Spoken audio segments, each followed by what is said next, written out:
আহক আজি মই আপোনালোকক লৈ আহিছোঁ তিনিচুকীয়া টিলিঙা মন্দিৰ।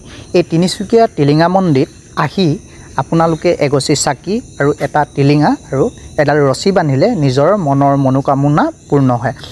আৰু এই ৰাতিও তিনিচুকীয়া টিলিঙা মন্দিৰত বিভিন্ন ধৰণৰ মানুহে আহি ইয়াত চাকি গছ লগাই সুন্দৰভাৱে নিজৰ মনোকামনা পূৰ্ণাৰ্থে আহি উপস্থিত হৈ আছে।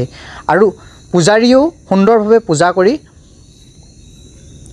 সকলোৰে মনৰ কামনা যাতে পূৰ্ণ হয় তাৰ বাবে নেদেখাজনৰ ওচৰত সেৱা জনাইছে।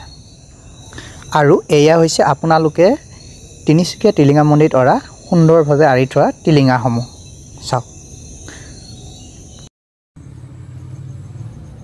টিলিঙাৰ চাওক, এই পাহাৰ সদৃশ টিলিঙা, এই সকলোৰে মনৰ আশা পূৰণাৰ্থে যি টিলিঙা বান্ধিছিল সেই টিলিঙাসমূহ এনেদৰে ইয়াতে থৈ দিয়া হৈছে চাওক। যিসকলে তিনিচুকীয়া টিলিঙা মন্দিৰত আহি একোটাকৈ টিলিঙা বান্ধিছিল তেওঁলোকৰ টিলিঙাটো ইয়াত আছে নাই চাওকচোন। ধৰিব পাৰিছেনে আপুনি যোনডোখৰত টিলিঙাটো বান্ধিছিল সেইডোখৰত আছেনে? চাওকচোন আপোনাৰটো কোনডোখৰত আছে। এইটো হ'ল আপুনি বন্ধাটো, হয়নে? ধৰিব পাৰিছে? এইটোৱে হয় আপোনাৰটো। আপোনাৰ মনৰ আশা পূৰ্ণ হ'ব।